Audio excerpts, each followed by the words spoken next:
नमस्कार, मी सुहास प्राईम पॉइंटमध्ये आपलं सगळ्यांचं स्वागत करतो. राज ठाकरे काय बोलणार, राज ठाकरेंची तोफ धडाडणार, असं गेल्या 2 दिवसापासून सातत्याने आपल्या कानावर हे शब्द येत आहेत. किंवा आपण टीजर सुद्धा बघितले की राज ठाकरे गुढीपाडव्याच्या निमित्ताने आता काय संबोधित करणार आहेत मनसे कार्यकर्त्यांना किंवा या महाराष्ट्राला सुद्धा.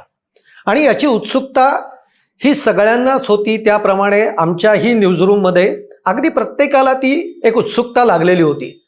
अर्थात राज ठाकरे जेव्हा केव्हा बोलतात तेव्हा ते भरभरून बोलतात, भारावून बोलतात आणि त्यांचं बोलणं ऐकावं असंच आपल्याला वाटत राहतं. आज शिवतीर्थावर म्हणजे शिवाजी पार्कवर गुढीपाडव्याच्या निमित्ताने राज ठाकरे संबोधित करणार होते. त्याप्रमाणे ठरलेली वेळ जी होती, आता राज ठाकरेंची वेळ म्हणजे राज ठाकरे हे टायमिंगच्या बाबतीमध्ये एक तर इतके उत्तम आहेत, त्यांना इतकी उत्तम जाण आहे की आपण भाषणाला किती वाजता सुरुवात करायची.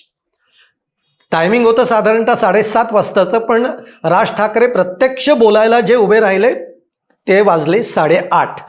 पण एक लक्षात घ्या, शिवाजी पार्क मैदानावर जी काही गर्दी झालेली होती आणि गर्दी चांगली होती, उगीच रिकाम्या खुर्च्या होत्या वगैरे असं म्हणण्यात काही अर्थ नाही. शिवाजी पार्क हे खूप मोठं मैदान आहे.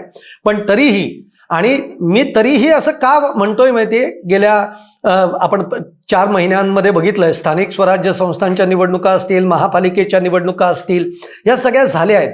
या झाल्यानंतर मनसेला यश किती मिळालं याच्यावर देखील बरीच चर्चा झाली. आणि त्यामुळे आज काही लोकांच्या मनामध्ये असा प्रश्न होता की आज गर्दी किती जमेल. पण एक लक्षात घ्या, राजकारण वेगळं आहे आणि राज ठाकरेंचं भाषण वेगळं आहे. राज ठाकरेंना ऐकायला आवडतं आणि राज ठाकरेंचं भाषण ऐकणं ही एक सुद्धा पर्वणी असते. आणि त्यामुळे तिथे येणारे मनसेचे कार्यकर्ते असतील किंवा मुंबईकर असतील किंवा जे राज ठाकरेंवर त्यांच्या बोलण्यावर जे भरभरून प्रेम करतात ती मंडळी असतील. त्यामुळे आज शिवाजी पार्क सुद्धा अगदी उत्तम पद्धतीने भरलेलं होतं. आणि राज ठाकरेंनी ते आले, छत्रपती शिवाजी महाराजांच्या अर्धपुतळ्याला त्यांनी पुष्पहार अर्पण केला आणि मग त्यानंतर भाषणाला ते उभे राहिले.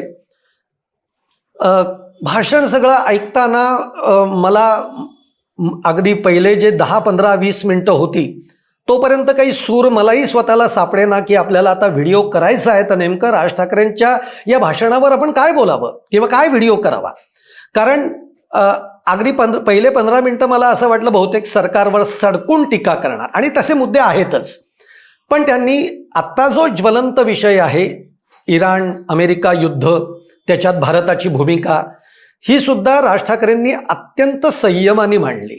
म्हणजे राज ठाकरेंनी जे काही कान टोचायचे सरकारचे ते त्याच्यातनं टोचलेत की इराण हा आपला एक पारंपरिक मित्र राहिलेला आहे.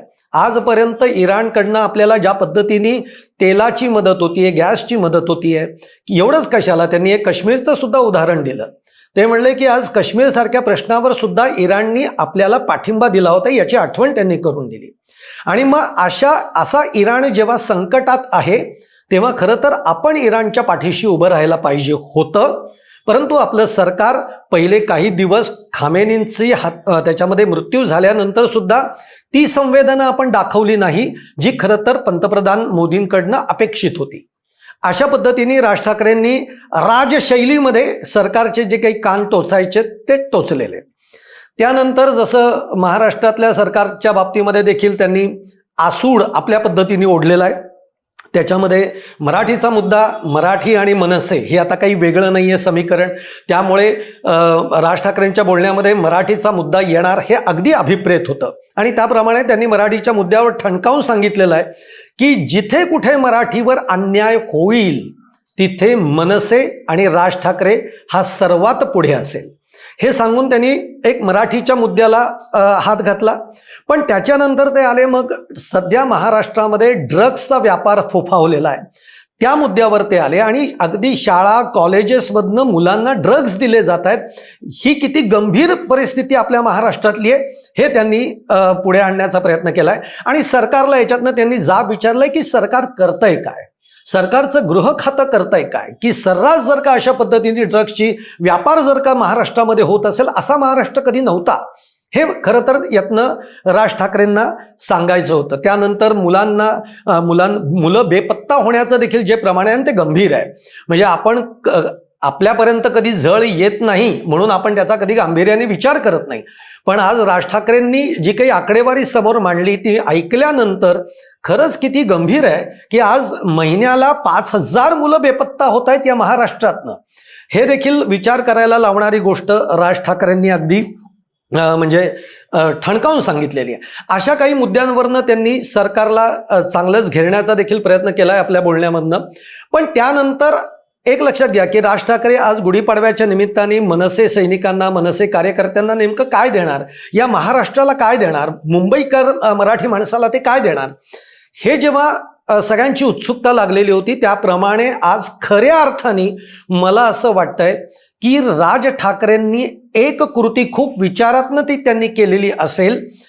पुढे आपण बोलूच यात त्याबद्दल.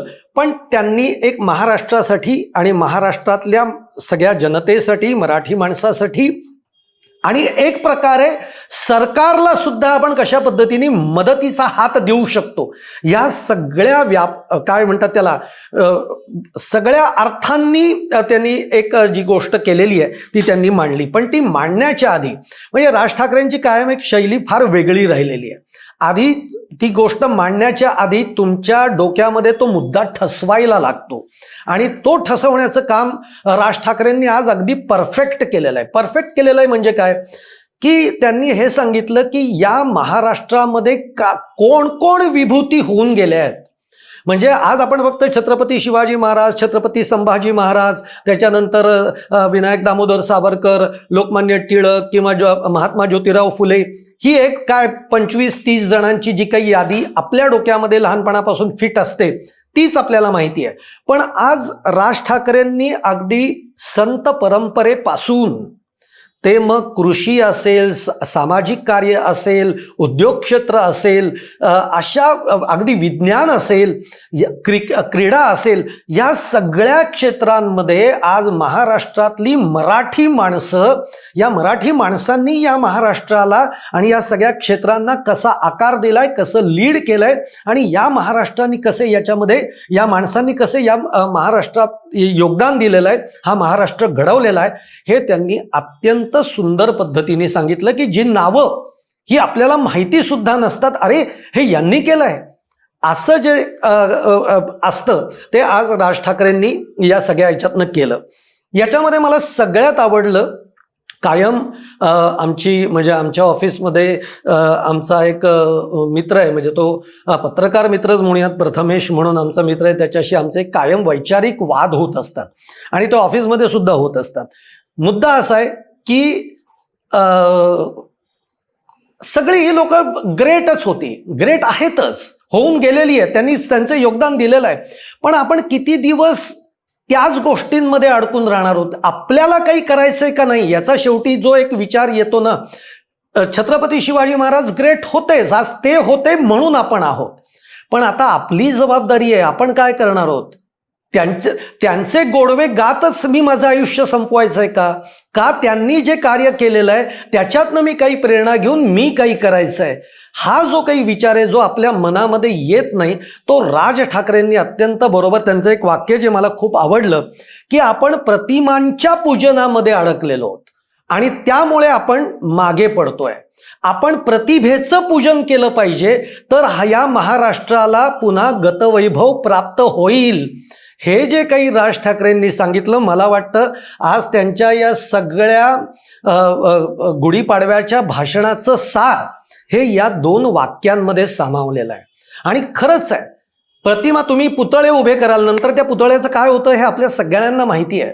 उद्घाटनं होतात, गळ्यात हार पडले जातात आणि त्याच्यानंतर कोणीही त्या पुतळ्यांकडे बघत नाही, तो उन्हातानात ऊन वाऱ्यामध्ये तसाच उभा असतो. त्याच्यावर मग काय काय होत असतं ते आपल्याला माहिती आहे. त्यापेक्षा प्रतिभा घ्या या सगळ्या मंडळींची आणि त्यातल्या एका जरी माणसाची एक प्रतिभा जरी आपण उचलली ना तरी आपण समृद्ध होऊ. आपण समृद्ध झालो तर माझं राज्य समृद्ध होईल. मी खरं सांगू, आज हे सगळं ऐकताना मला असं वाटलं की राज ठाकरे हा जो माणूस आहे ना, म्हणजे कायम राज ठाकरेंबद्दल आता हल्ली अलीकडे एक ती फॅशन झालेली आहे. म्हणजे काही राजकारण्यांच्या तोंडी पण येतं आणि काही जे तज्ज्ञ आहेत, राजकीय अभ्यासक ज्याला आपण म्हणतो, त्यांच्या सुद्धा तोंडी येतं. ते काय म्हणतात कायम की राज ठाकरेंना हे राजकारणी नाही आहेत, ते एक उत्तम मित्र आहेत. मी असं म्हणेन की राज ठाकरे, होय खरंच आहे, राज ठाकरे राजकारणी नाही आहेत, पण हा एक उत्तम माणूस आहे. आणि हा नुसता उत्तम माणूस नाही आहे, तर हा महाराष्ट्रावर भरभरून प्रेम करणारा माणूस आहे.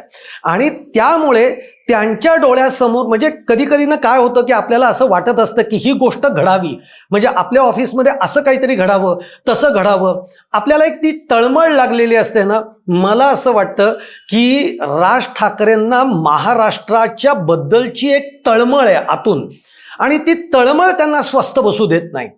हे बघा, निवडणुकांमधला जय पराजय हा सगळा भाग आला इदाय.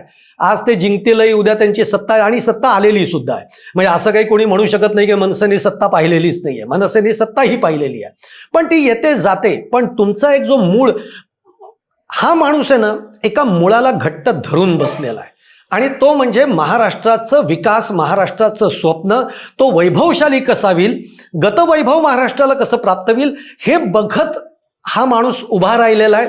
मग त्यांनी त्याच्या ब्ल्यूप्रिंट विषयी सुद्धा ते म्हणाले की मी ब्ल्यूप्रिंट तयार केली, लोकांनी माझी चेष्टा केली, पत्रकारांनी पण केली, पण आज तोच पत्रकार गेल्या 10-12 वर्षामध्ये मला कधी विचारलं नाही की ही ब्ल्यूप्रिंट आली पण पुढे काय झालं. कारण आपण इतके तत्कालीन असतो ना, म्हणजे आत्ता जे घडतं त्याच्यावर फक्त आपण रिॲक्ट होतो, पण आपण कधीच पुढे जाऊन काय असेल बुवा यांच्या ब्ल्यूप्रिंटमध्ये ही उत्सुकता आपण कधी ठेवत नाही. ती खंत सुद्धा राज ठाकरेंनी बोलून दाखवली. हे सगळं होत असताना त्यांनी, आता मी काय देणार आहे तुम्हाला, तर त्यांनी एक नवीन योजना आणलेली आहे. ती योजना म्हणजे ते असं म्हणाले की मला भविष्यातला ना महाराष्ट्र घडवायचा आहे, आणि त्यासाठी ही मी योजना आणली आहे. ती योजना म्हणजे महाराष्ट्र नेक्स्ट किंवा महाराष्ट्र पुढचा. हे एक वेगळंच विजन ते घेऊन आलेले आहेत, आणि त्यासाठी त्यांनी एक वेबसाईट तयार केली आहे. त्या वेबसाईटचं सगळं तिथं त्यांनी स्क्रीनिंगवर सगळं ते काय म्हणतात त्याला प्रेझेंटेशन दिलेलं आहे, आणि मग ती वेबसाईट कशी चालते वगैरे वगैरे हे सगळं. आणि ते म्हणले की ही वेबसाईट मी अर्पण करतो. आता वेबसाईट काय आहे ते मी तुम्हाला सांगतो. ती वेबसाईट त्यांनी असं, हे बघा, म्हणजे थोडक्यात काय आहे, राज ठाकरेंना आता एक त्यांनी उत्तम मार्ग निवडलेला आहे की ठीक आहे, यश मिळेल आपल्याला निवडणुकीमध्ये तेव्हा मिळेल, सत्ता येईल तेव्हा ती येईल, पण तोपर्यंत मी गप्प बसू का, तोपर्यंत मी शांत बसू का, तर नाही. समाज आणि सरकार, मग ते सरकार कोणाचंही असू दे, आता ते महायुतीचं सरकार आहे, उद्या महाविकास आघाडीचं येईल, अजून काँग्रेसचं येईल, कोणाचंही येऊ दे, पण जनता किंवा महाराष्ट्र आणि सरकार याच्यातला दुवा म्हणून मी आता काम करीन. महाराष्ट्रातल्या लोकांच्या मनामध्ये जे काही चांगले विचार आहेत ते चांगले विचार सरकारपर्यंत पोहोचवून त्याची अंमलबजावणी कशी करून घेता येईल याचा मी प्रयत्न करीन. यासाठी त्यांनी एक वेबसाईट तयार केली आहे, त्याच्यामध्ये मग सगळे मुद्दे आहेत. मग अगदी आपण जे म्हणजे काय, महाराष्ट्रातला विकास, महाराष्ट्रातल्या पायाभूत सुविधा, महाराष्ट्रातलं आरोग्य वगैरे वगैरे वगैरे वगैरे जे काही आहे तेच मुद्दे आहेत, म्हणजे जे आपण आतापर्यंत ऐकत असतो. पण त्या मुद्द्यांवर तुम्हाला काय वाटतंय, तुम्ही काही नाविन्य शोधून तुम्हाला काही वाटतंय का की याच्यामध्ये असा म्हणजे कृषी असं जर काही उदाहरण घ्यायचं असेल तर सध्या शेतीची अशी अवस्था का झाली आहे. पण माझ्या मनामध्ये असा विचार येऊ शकतो की जर महाराष्ट्रातल्या शेतीला अशा पद्धतीने घडवलं तर महाराष्ट्र अधिक शेतीतला सुजलाम सुफलाम होऊ शकेल. तर तो तुमचा विचार त्या वेबसाईटमध्ये टाका. तो जर चांगला असेल त्याची निवड सुद्धा कोण करणार, तर त्याची निवड सुद्धा तज्ज्ञ करतील, आणि मग त्यानंतर तुमचा चांगला विचार हा आम्ही सरकारपर्यंत पोहोचवू, आणि मग सरकारकडनं त्याचा पाठपुरावा आम्ही करून घेऊ. आणि खरोखर ही अत्यंत सुंदर कल्पना आहे. हे कोणीतरी काम केलं पाहिजे ना. हे बघा, प्रत्येक जण जर म्हणलं मला सत्तेतच यायचंय, मला सत्तेतच यायचं आणि त्यासाठी मी राजकारण करीन, तर राज ठाकरे हा त्यातला माणूस नाही. हे मात्र आजच्या या सगळ्या त्यांच्या भाषणानंतर आणि या वेबसाईटच्या राज ठाकरेंनी एक उत्तम मार्ग त्यांना कळला, आणि तो म्हणजे की मला माझा जर घडवायचं आहे ना महाराष्ट्र, जे माझ्या स्वप्नात आहे ते घडवायचं आहे ना, तर मी सगळ्यांचे विचार चांगले घेईन आणि मी ते सरकारपर्यंत पोचवीन, आणि सरकारच्या माध्यमातून मी ते चांगलं घडवण्याचा प्रयत्न करीन. फार म्हणजे याला म्हणतात ना, तुम्ही अध्यात्म जे आहे ना, ते अध्यात्म असं कुठल्या तरी बंद खोलीमध्ये मंद दिव्यामध्ये किंवा देवापुढे जाऊन बसूनच करायला पाहिजे असं नाही आहे. तुम्ही एक भूमिका जरी बजावलीत तर ती भूमिका आज राज ठाकरेंनी बजावण्याचा एक सुंदर संकल्प केलेला आहे. आणि असं वाटतं की त्यांच्या या प्रयत्नाला खूप चांगल्या पद्धतीने महाराष्ट्रातनं जर का पाठबळ मिळालं तर निश्चित या महाराष्ट्रामध्ये आगामी हे बघा, कुठलेही बदल आपल्याला इतकी घाई असते, मग यांनी मागच्या वर्षी सुरू केली ना वेबसाईट, मग काय बदल दिसला. आपण फारच म्हणजे अधीर झालेली माणसं आहोत. आपल्याला लगेच मी आज व्यवसाय सुरू केला, उद्या मला पैसे पाहिजेत, असं होणार नाही. पण राज ठाकरेंच्या त्यांनी जी काही योजना संकल्पना जी पुढे आणली आहे ती जर उत्तम पद्धतीने राबवली गेली तर खरंच पुढच्या एक 8-10 वर्षामध्ये महाराष्ट्राचं एक चित्र थोड्याफार प्रमाणात का विना, 25-30% का प्रमाणात विना, पण ते बदललेलं आपल्याला बघायला मिळेल. मला वाटतं की एवढंच या सगळ्या त्यांच्या आजच्या गुढीपाडव्याच्या भाषणाचं सार आणि काय काय झालं हे आपल्याला सांगता येऊ शकतं. आणि म्हणजे याच्या पलीकडे मला वाटतं काय बोलावं. एकच मी पुन्हा एकदा सांगीन, माझे विचार आणि अमुक तमुक पत्रकाराला विचार वगैरे नसतात, पण जेव्हा समोरचा माणूस ते तळमळीनं बोलतोय तेव्हा त्याची तळमळ ही ओळखायची असते. राज ठाकरे हा राजकारणी आहे का नाही मला माहीत नाही, पण राज ठाकरे हा एक उत्तम माणूस आहे आणि तो महाराष्ट्रासाठी, मराठी माणसासाठी काही स्वप्न घेऊन चालत राहिलेला आहे. तो चालतोय. आता त्याला फक्त साथ द्यायची का नाही हा महाराष्ट्रातल्या प्रत्येक माणसाचा प्रश्न आहे. आणि आजचं खरंच त्यांचं जे भाषण आहे शिवाजी पार्कवरचं हे ऐकण्यासारखं होतं आणि निश्चित काहीतरी महाराष्ट्राला त्यातून देण्याचा प्रयत्न हा मनसेनी आणि राज ठाकरेंनी केला आहे, एवढंच मला वाटतं. तुम्हाला माझा हा व्हिडिओ आवडला असेल तर लाईक करा, शेअर करा, आमचं चॅनल सबस्क्राईब करायला विसरू नका. तुमच्या देखील कमेंट्स या कमेंट बॉक्समध्ये नक्की टाका. धन्यवाद.